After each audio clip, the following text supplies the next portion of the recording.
Okay. Welcome, everybody, to this next episode of Generating Conversations and Creating Clients. We have a wonderful guest here who is part of the AJC and has been part of the AJC for many years.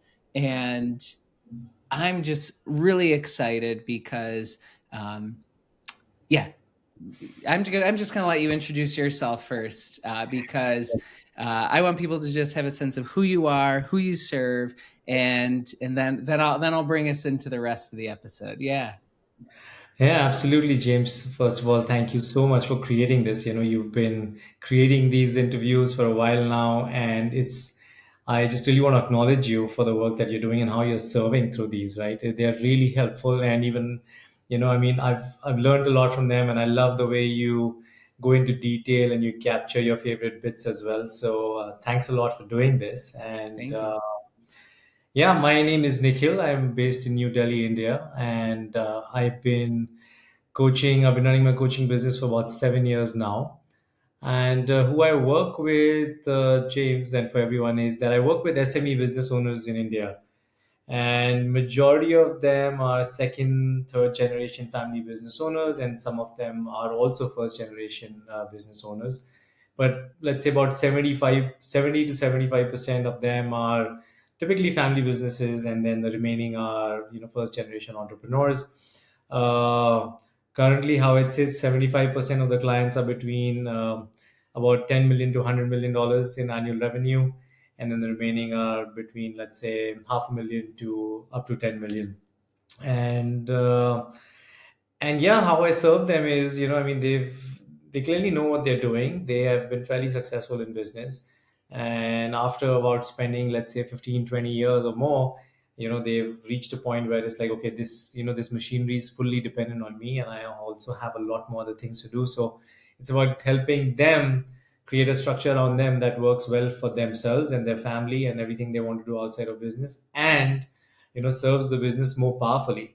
Because sometimes it's not about how involved you're in the business. It's about how exactly you have created a structure and a system and a team that can do a lot more than everything being dependent on you.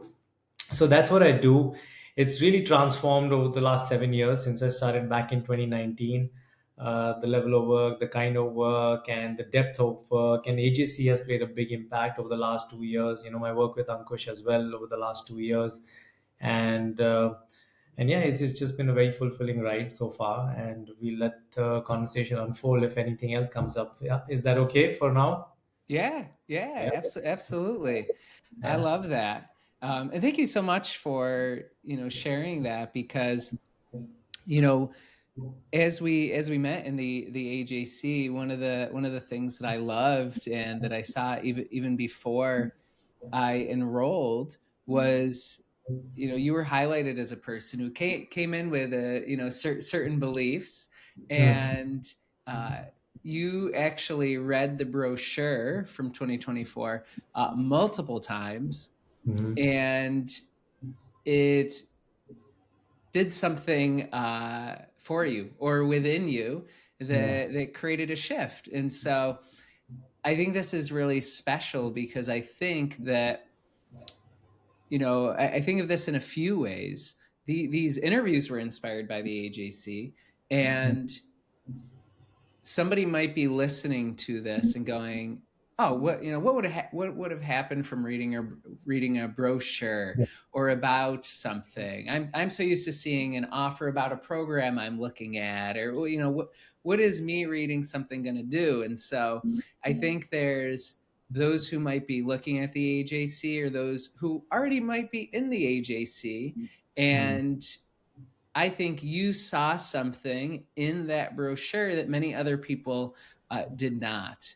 And Mm. so, if you're open to sharing, I'd love to hear what it was uh, you're thinking perhaps in the beginning, and then what inspired you to read the brochure, Yeah. um, and perhaps what you noticed you saw that others don't. Let's start with the beginning because I don't want you to have to track too much. Yeah, Yeah. let's start there. What was happening for you in the beginning? Yeah.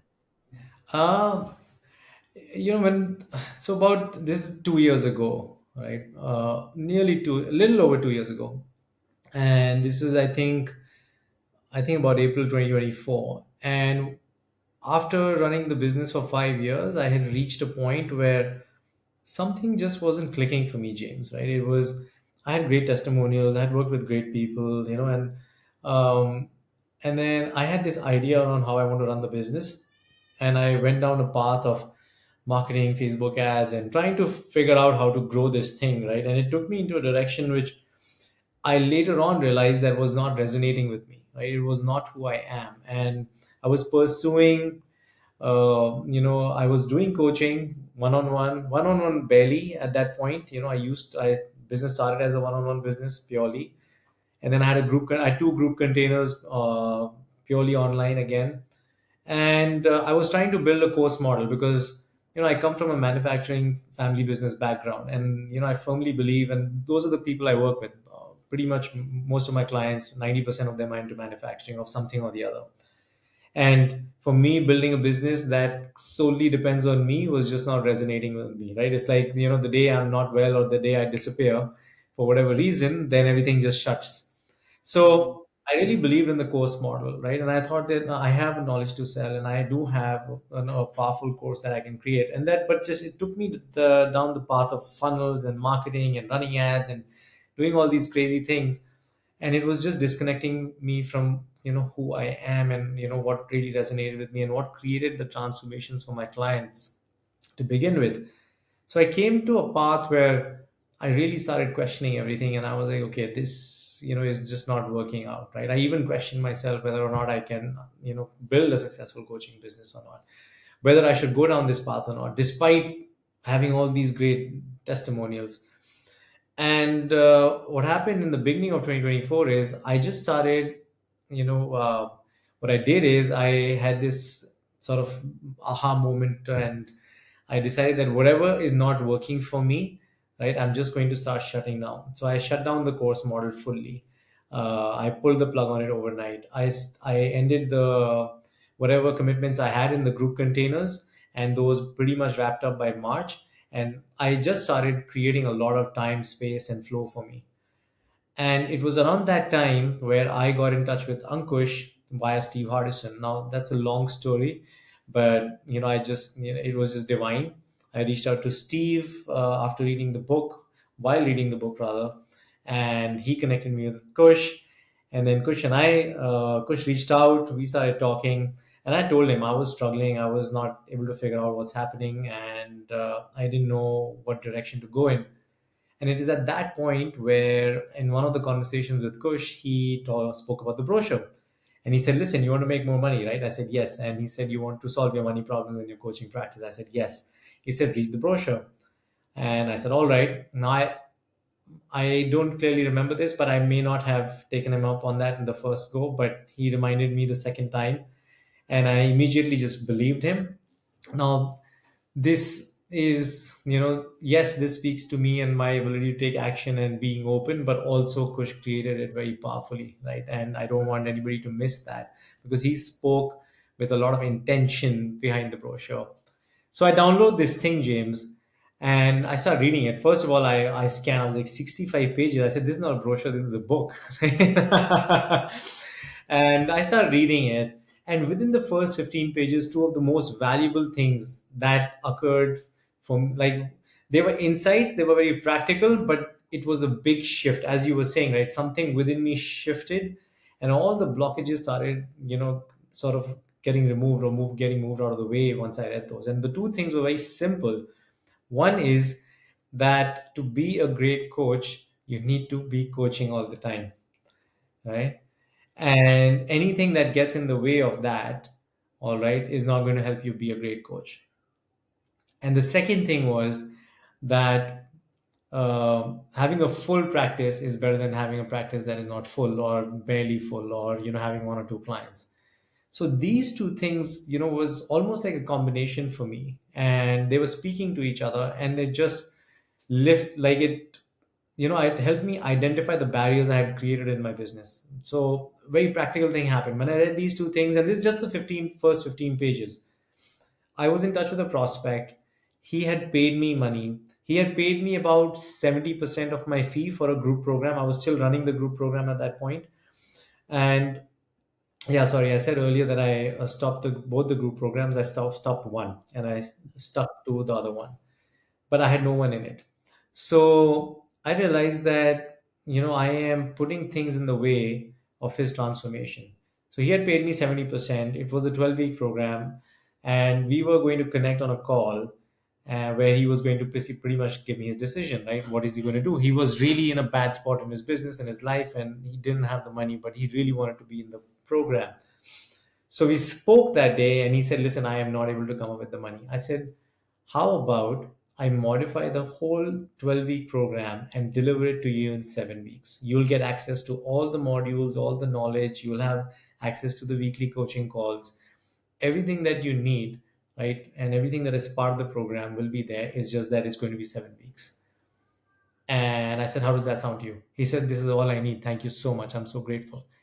And that, James, was uh, it's like I turned a corner, right? It's like I found the goal. I didn't even know the amount of gold I had discovered by doing that, because that removed the biggest obstacle that I had created in my business, which was of money, of fee, and all that stuff, right? Mm.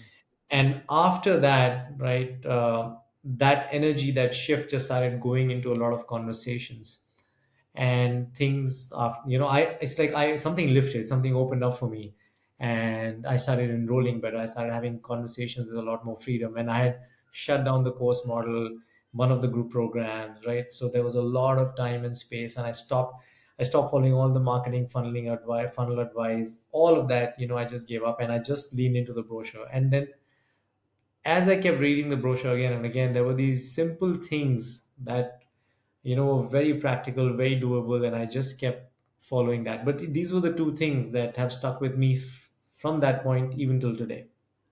Wow. Yeah. That's so powerful because I know there's so many coaches and business owners and consultants who often find themselves down that path Mhm. of the ads and the funnels and all these other things that, like you said, they aren't enjoying it, but they don't know another way. Yeah. Or they almost sometimes they have a viewpoint that if they aren't doing those things that such as you're talking about the enrollment and those things they sometimes in their head they're going, oh, but that'll take more time, and I love what you're sharing because by removing those other things it actually took less time. Yeah. And so it sounds like the main thing that really stood out to you was this coaching more, having more of a full practice, less having that money anxiety and those other things controlling your thinking, and it was more about serving and coaching. And then there was this other piece, and so could you tell me? So we know that that started to shift for Mhm. you, and you had the real world data for that. What do you, yeah, tell what started to happen after that as you continued to either read the brochure or began to implement? Yeah.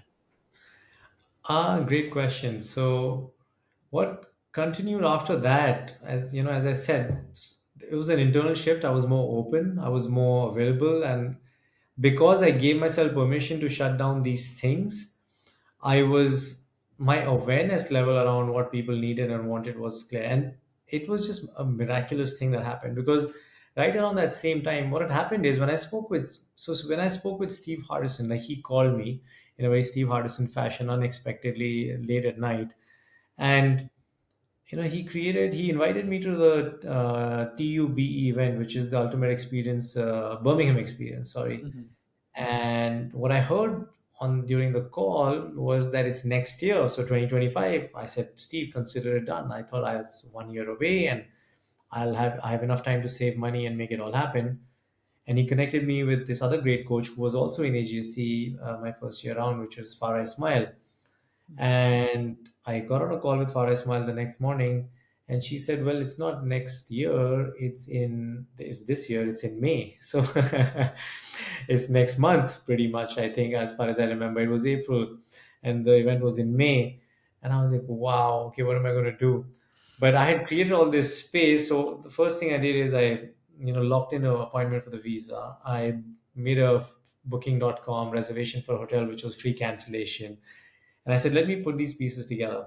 But all this freedom and space, what it did for me, James, is so, I'm going to digress a bit. I love bread.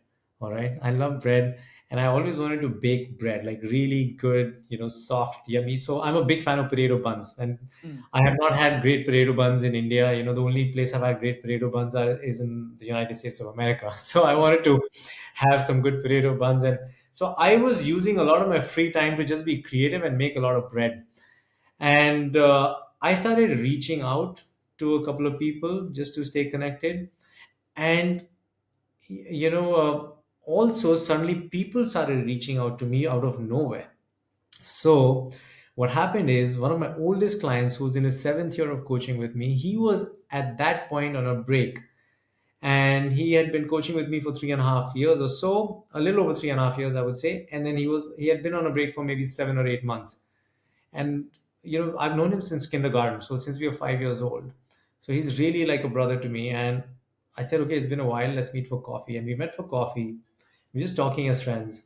And he starts talking to me about business, about life. And they're running a very massive company right now, about $45 million in revenue. And maybe he was about 60% of that, or maybe 50% of that, about 2 3 years ago, 2 years ago when we met. And he started talking to me about the challenges he's facing. I said, listen, I said, you need to hire a coach. It's not going to be me. I'm going to help you find a coach, and let's get this done for you. And he immediately looked at me and he said, why wouldn't it be you? I said, well, you and I had 3.5 years. We took a break. So I'm just going to respect that. And I'll help you find a coach. Don't worry about it. I'm with you. Right. I mean, it doesn't have to be this formal container we have to be in. But he started insisting. He said, why wouldn't it be you? And I said, listen, it's not going to be me. And but he kept saying that it has to be you. And then finally I said, all right, if it has to be me, it's not going to be an old fee, right? It's going to be a new fee. And I just made it up, right? It was like, I didn't make it up. I had charged that before as well. I increased it slightly by 10%. And he said, it's done. The money will be with you tomorrow. And I said, all right. What I did is I gifted him a few extra sessions. Again, something I might have picked up from the brochure, or somewhere I must have read from Ankush's world. Um, so that was a big turning point. Then another friend of mine who I've now known for 26 years, I've been coaching him for 2 years. He's running a $20 million organization. And that's the $100 million room story that I just shared. Um, so he reached out. I had coached him on the phone just as a friend, helped him, especially around COVID. He said, Nikhil, I'm ready. And I was like, what is going on over here, right? I was like, I'm not doing anything here. It's so effortless. It's just coming to me. And then we met a couple of days later, and he immediately said, I'm all in, let's go, right? So that happened. And I didn't even have to enroll James, right? There was no convincing required. I was just serving these people, right? I completely got rid of the baggage of I have to present a model, I have to present a solution, then I have to convince them to buy from me. All I did was, with the first person, my client who's been with me for 7 years, I shared the whole story with him about the book, about Steve Hardison, about Ankush, and all those things. And he was, I think that, was a major influencing sort of thing for him, where he was like, wow, what's possible, right? And I think he really liked who I was being and this whole story and journey. The second person, it was just as if it was ready. It was We met and we did some solid work together. We met in a coffee shop in a hotel. We just continued doing the work, and it was like, all right. So what's he said, all right. So when are we meeting again next? I said, well, are you wanting to do this properly, or are we doing it as friends? He said, no, I want this to be done properly. I said, all right. So if it's properly, this is how the structure is. He said, done. Send me the invoice. Mm. And from not having enough money to go to Birmingham, I suddenly had enough money to go to Birmingham like 5 times and come back. Uh, and then that again just kept opening me up, right? Those actions became insights for me. And I thought, okay, wow, I can show up like this. I don't have to worry about presenting a certain model and having all this pressure. I can just serve people, I can connect with people, and through that I can create clients without having any attachment to creating clients. Mm. Yeah. There's thank you for sharing those, because I think there's something really special here that for anyone listening, I wouldn't want them to overlook. Um, and that is, there's things that maybe we hear, but I'm going to call this out because people might not have thought of it in this way. Like you said, not having to be attached to them becoming a client, but really serving. And sometimes people get in their head, they go, well, I do want a client, but how do I not be attached? And, it ends up almost like this little mental game. And you said something really important, which was you started making bread. You started letting go of things having to be really rigid or structured. And what I'm hearing is, because you were able to be in your own creativity, Hmm. that opened up ideas coming to you, that almost opened up people reaching out sporadically, or you connecting. And by you actually being in your own creativity, unrelated necessarily to business, but just even though it's bread, something that you enjoy, because you were having a felt sense. I mean, these are my words, you didn't say this exactly, but because you had a felt sense of being nourished by your own creativity in life, you were able to be in conversation with people without the attachment to them becoming a client, because you were full. Hmm. um, that's what I'm hearing. How does that register for you as I share that? Yeah, it's a really good description of how it happened and how it occurred, and so much so that I started sharing this with my clients as well. That by creating this space for making bread, it actually did spark a lot of creativity, James. I didn't realize it at that point. But the biggest thing was that I gave myself permission, right, to not, to be free, to do what I want without putting conditions on myself, without putting conditions on my life, and without having to worry about finances and this, that, and the other, or like business has to be at a certain level, it has to grow, and all those things that were just not working for me. I just, got rid of them by giving myself permission and creating space for making bread. Uh, and that actually showed up in all these conversations, not by talking about bread per se, but that freedom, that space, that energy, right? That way of being started unfolding in those conversations. So I was serving better. I was, as you said, connecting better.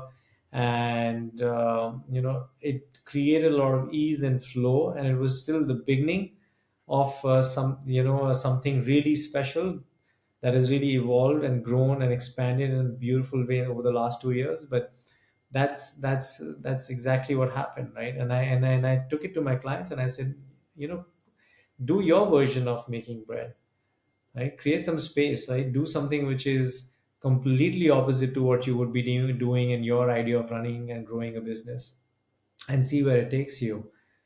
And some of the clients actually came, instead of working on business, they said, I want to work on my happiness. I want to work on my relationship with my youngest son. Not that it's a bad relationship, but we are not connected, right? Because I've just been so busy with things. Somebody started talking about health, right? Like, I want to work on my health. Somebody started talking about having difficult conversations at work or at home. And so everything shifted because it wasn't like in a box, right? I was operating outside the box, and so I started making my own box and being playful over there. Hmm. Yeah. Wow, that is just so beautiful, especially not only from your experience, but the way in which you're bringing that to your clients and to people through this conversation. And so, it's fascinating, right? How reading a brochure Yeah. really starts to open things up. And it sounds like you read it from a really open place. Was there a type of uh, lens that you were looking through as you were reading? So when somebody goes to read this, Some Yeah. people might look at it and go, oh, do I want to sign up for this program? And they might be looking at the brochure. What is the way in which you looked at the brochure that allowed you to really receive these shifts with that openness? Um, it's a great question. Honestly, I was I was really keen to solve this problem, right? I was really keen to solve the problem that I was facing in my business. All right. And like I said, Ankush spoke about it powerfully. He enrolled me into the brochure, and something about how Ankush was showing up, right, resonated deeply with me. So when I started reading the brochure, the miracle actually happened in the first 15 pages itself, because those were such big insights for me, and they were so practical, and it happened so fast for me that I was able to apply, that I automatically just became so open to the entire thing. Right? I ended up reading it about 10 times. Right? Could have been more than 10, but minimum 10. Every flight to London and back, so that's 6 times. 7 times the first time I read it, so that's seven guaranteed. Those are the times I can count, and I know I read a few more times, but I just don't remember the instances. So the brochure was is so practical. It's so generous, right? So it became the lens for me, actually, rather than me having a lens, rather than me. I'm a great student. I'm almost naive sometimes, James. I'm like a little child, right? It's okay. You tell me what to do, and I'll do it. And I'm a good action taker. I've always been kind of show me the steps and I'll do the steps. So I looked at the brochure. If there was any lens, then it was that, because my default operating mode, especially those days, was okay, tell me the steps, I'll do the steps.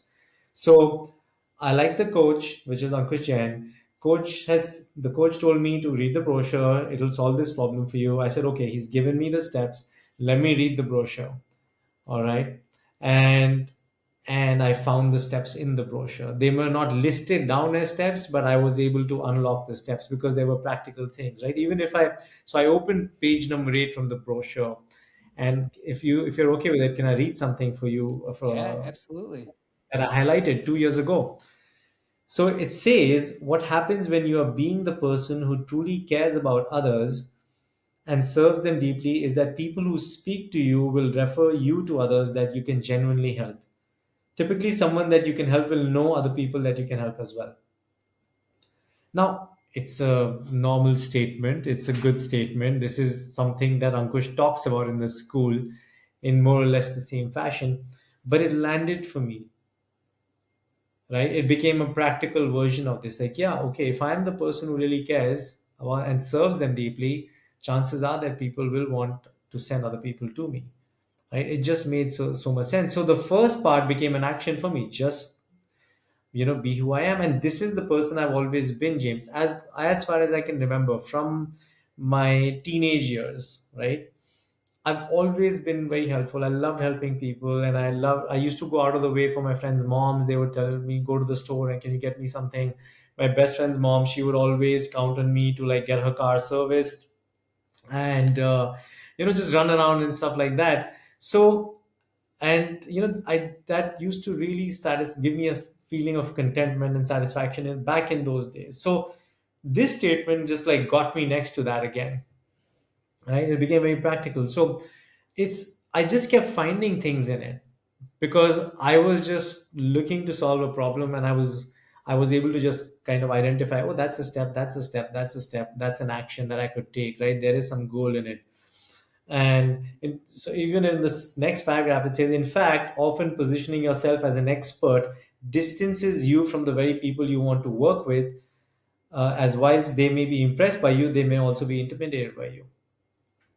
Right?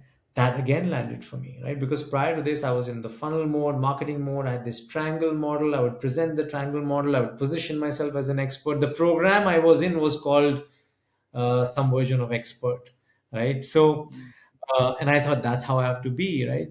I was like, okay, that makes sense. So it was just allowing me to be more human, and it kind of challenged and shattered the notion of always having to position myself as an expert, right? Like that may be really that works really well maybe and when you're a consultant, but as a coach maybe sometimes It's just, deep connection that Mm. serves the person more than anything else.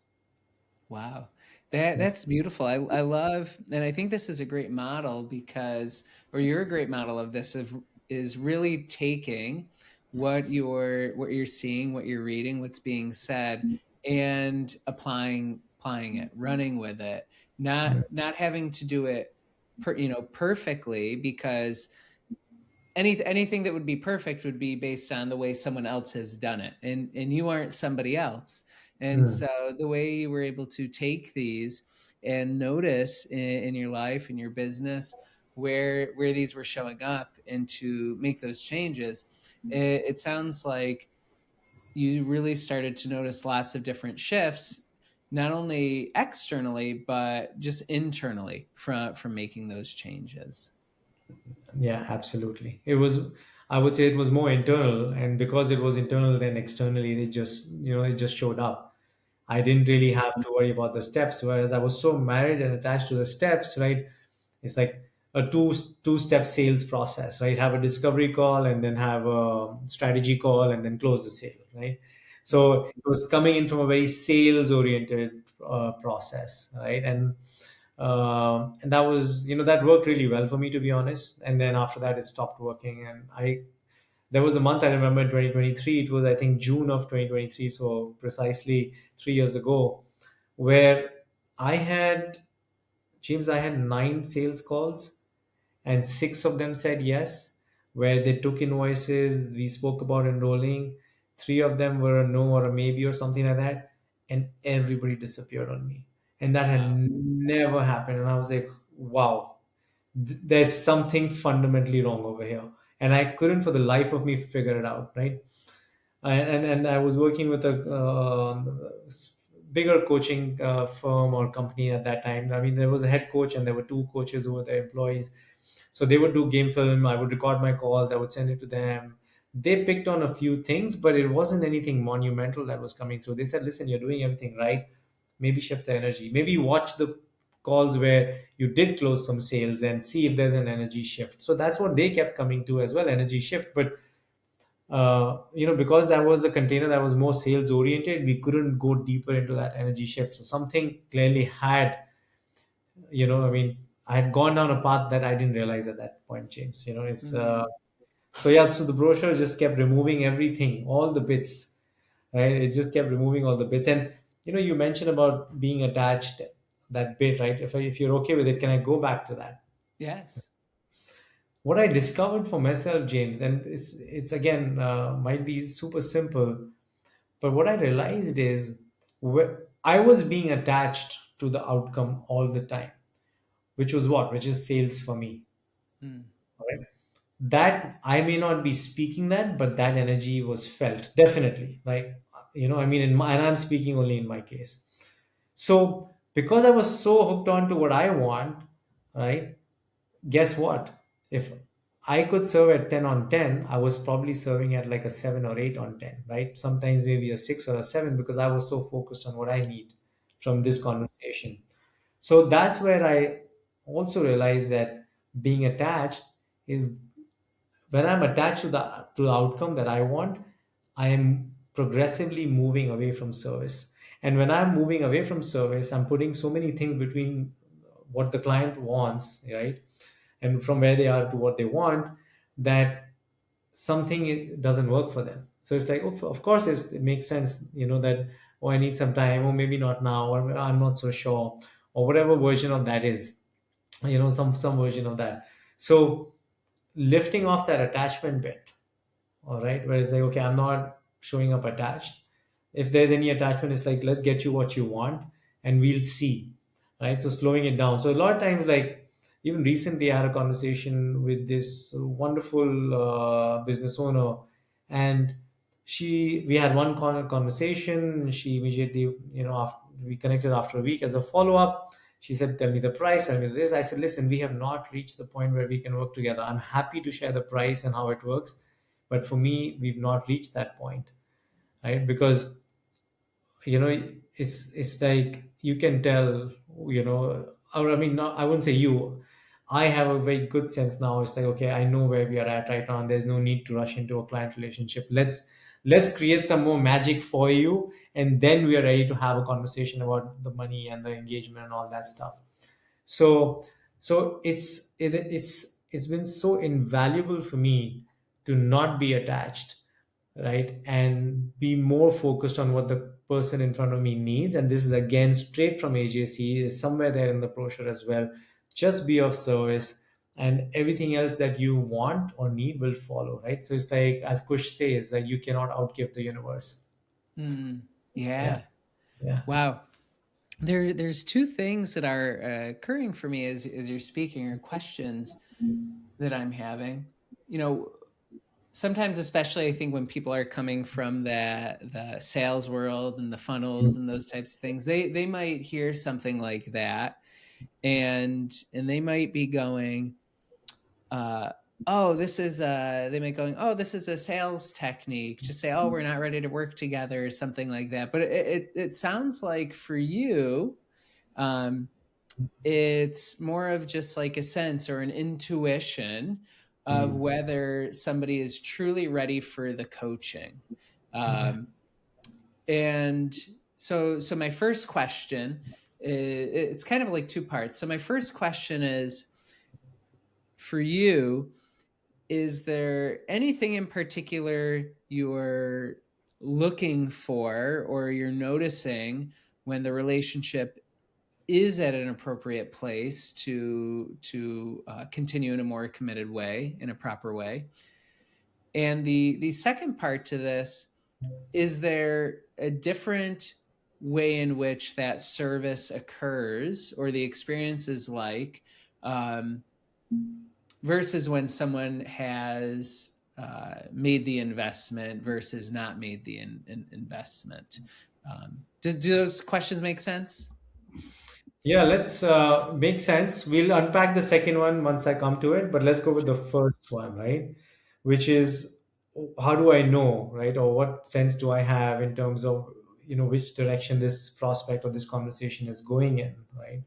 Yeah. And and I mean, it's just a good sense, right? I mean, it's I've been doing it for 7 years. I've spoken to hundreds and hundreds of people, uh, and uh, and now, especially after coming into AJC, and always focusing on the human relationship part, always focusing on serving, on listening, and bringing your highest listening, and coming from a place of unconditional love. All those things, right? I mean, the conversation is more about flow, and it's more about having them, enrolling them into their future life. All right. So when the conversations flow, there is just momentum. The clients that become clients, it's not always that I'll give two gifted coaching experiences or three, or sometimes it just happened in one. All right. So it's what usually occurs is that something very critical or something big has shifted in their world, where it's no longer a conversation about, oh, how much do you charge and how does this work. The conversation just automatically goes into the place of, okay, how do we do this together, let's begin, or what's the next step. Hmm. So then it's just me telling them the next steps, which is, hey, this is what it looks like. So we'll start with 6 months. These are the number of sessions. This is how much you have to invest, right? And this is where will be a great starting point for us. So it's almost like a continuation, right, of the conversation. So I'm not really looking for any clues. I'm not looking for any signs. But what I'm doing is I am purely being of service, and I do look for enthusiasm. I do look for them, taking action. And that's what I'm doing before we even start into a formal container, right? That they take action on what we've talked about. They create results from it, actual tangible results, whether it's, sometimes it could be a little bit of ease and flow. Sometimes they've actually sorted out their calendar. Sometimes it's they had a very powerful conversation with their team. They shifted their entire team meeting structure, right? So sometimes it's an internal shift where they had a big realization. So for example, I signed on a new client in February, and I shared with him the expectations versus agreements audio, and that was such a big shift for him, where he realized that he was operating from a place of expectations with his team, and it was blocking him in so many ways that just moved the conversation forward. He said, listen, I want my can we have another conversation with my dad? I said, all right, let's do it. And in that conversation, we barely did any coaching. We spoke about a few things, I shared a few things, and within an hour it was like they said, all right, let's move ahead. Um, and so I've again, when I start looking for things, it's again me trying to qualify someone or put them in a box, or I have a checklist, and then those that becomes a system that essentially I just have left, right? So it's the conversation, it's the connection that flows, and it naturally progresses to the next step. Does that make sense? Yeah, yeah, that makes wonderful sense. And I appreciate the way you're answering this because I've noticed that a lot of times conversations will naturally flow, and Mhm. then like you're speaking of, sometimes there may be that moment where somebody does ask for the price. Uh, Mhm. and there hasn't been an experience yet where it makes sense to step into the coaching, and Yeah. so it's neat to see that contrast between the two, because I think sometimes when people are in these conversations and they're flowing, somebody may say, hey, what's the price, or they may ask a question, and they themselves, because they're wanting a client, they may jump on that, Mhm. rather than really noticing where is the relationship at and the flow of them truly being a client. Yeah. So yeah, that makes perfect sense. Yeah. No, I'm glad. I'm glad. Yeah, I've done that for 5 years. I was that guy, So, brilliant. So let's unpack the second part, right? So, just can you share that again, and then I'll just try my best to answer it. Yeah, absolutely. So the second part was, is there a difference, or what are the differences between when, because it sounds like you really serve somebody Hmm. even before they're a client. Hmm. And I'm curious if there's something different that occurs once they're a client, or if the coaching changes, or is it exactly the same? Yeah, I'm curious because I think sometimes people might hold back, or be stingy with their service, because they might think they don't want to give too much, Hmm. or they think the experience needs to be different if somebody hasn't paid versus when they have paid. So I'm curious, for you on your end, is there a difference, or what differences do you notice? Well, so I learned something at the very end of AGC 2024 from this coach Sam. I'm forgetting his full name, and he shared some of a script or some document or something like that on how he creates conversations with prospects, and he shared that how he invites them into conversations is he says something like, I will show up exactly the same way I do for my paying clients, right, in this conversation. And my request from you is that could you also show up as if you've invested. So let's say it was $1,000 coaching session or a $500 session or whatever it is. He would actually mention the value. He said, can you show up as if you've invested your hard-earned money into this session, right? And I promise to you, I'll show up, fully focused on you. And it was something in that sense that landed deeply for me. And then that's the experience I started creating. And I actually tell people now, right, that listen, this is exactly how I'm going to show up, right? It's going to be a fully immersive session in your business, in your life. It's going to be fully focused. I'm going to show up before time and fully ready to go as exactly the same way I do with my clients, my paying clients. So can I request you? Can you? I don't even request. I say, can you commit to showing up on time and as if you've invested your hard-earned money into this coaching session? I don't say the value of the session or anything like that. So that in itself, I've noticed, has created a very powerful experience on both sides, right? Because it's removed the whole attachment piece for me. I'm not worried about making money out of this client or having them as a client.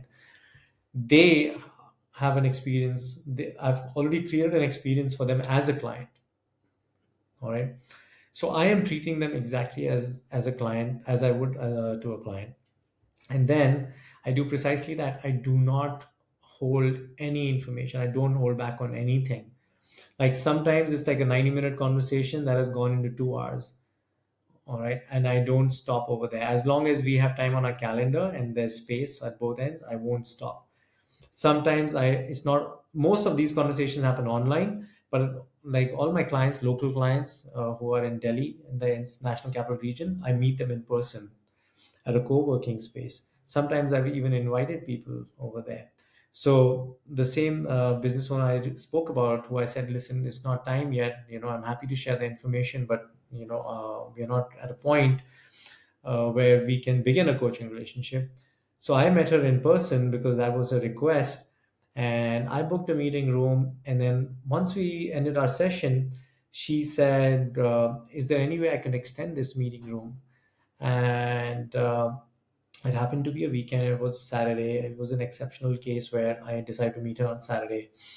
And I said, "Listen, don't worry about it. I got it covered for you. Right? It's I use this place often. You don't have to worry about it. I'll let the team know, and they'll take care of you." So I just, instead of, let's say, gifting her a book or something like that, or a resource, I gifted her a meeting room. All Mm. right. Apart from that, I always have an idea, because I've already spoken to that person. So I have an idea of what book would serve them well. So I take a book for them, exactly the same way I would do for a client on their first session. All Mm. right. If I can give them anything else, so if I can connect them with someone else, right, I would again do that, right? So I am literally not putting any filter. Like it's almost like I don't know how to anymore. Mm. My job is to serve. So my job is to serve, James. That's what Ankush has taught me. That's what I've learned from AJC, and I just serve. Mm. So does that answer the experience bit, right? Yeah, Yeah. that very much does. Yeah, that very much does answer the experience. And it sounds like at some point people reach a point where they realize they want to continue that, or they want more of that. It sounds like something occurs. Does something typically occur for them, or do you introduce the idea in terms of really setting up a proper coaching? Yeah. What has already occurred for them, James, is that they have taken action. There is commitment on the table. Mm. There is, it either has to be a massive internal shift or an external action that has created a shift. All right. Now, that's why we are getting together, right? So the conversation is to serve them, and tangibly they need to experience. They don't need to just have an idea of what would look different, right? They need to fully experience something of that, right? It could be a 1% or a 10% or 100%, could be any of those things. So because they have done that, right, that's when the needle shifts for them. So again, going back to this last enrollment conversation I had, it's not happened for that person yet. And I freely spoke that to her. I said, listen, the reason, or the reason why we're having this conversation, or you're having it in this manner or the other, and the reason why I'm telling you that it's not yet time for us to start, is because you've not experienced this fully. There's not been a shift for you yet.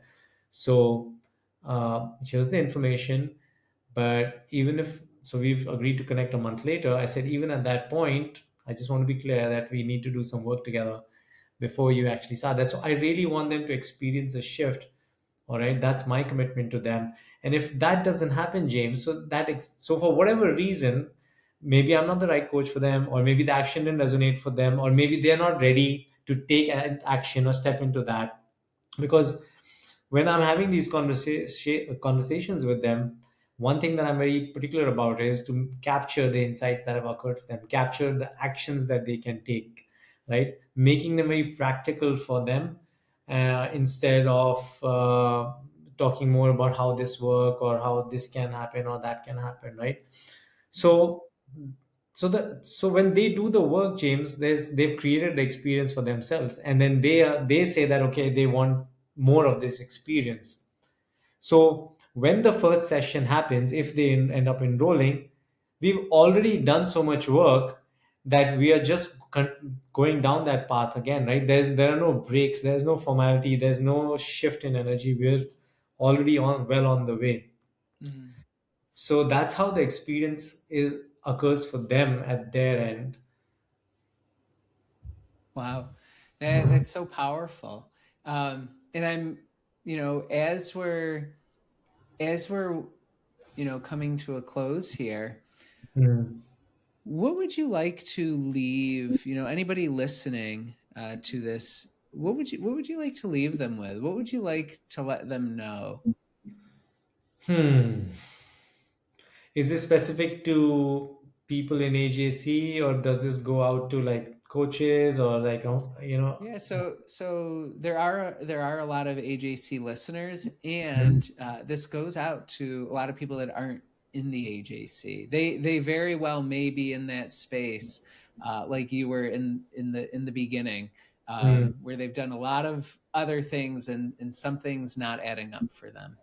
Yeah, yeah. So what I would say is that you know I've always been a great doer.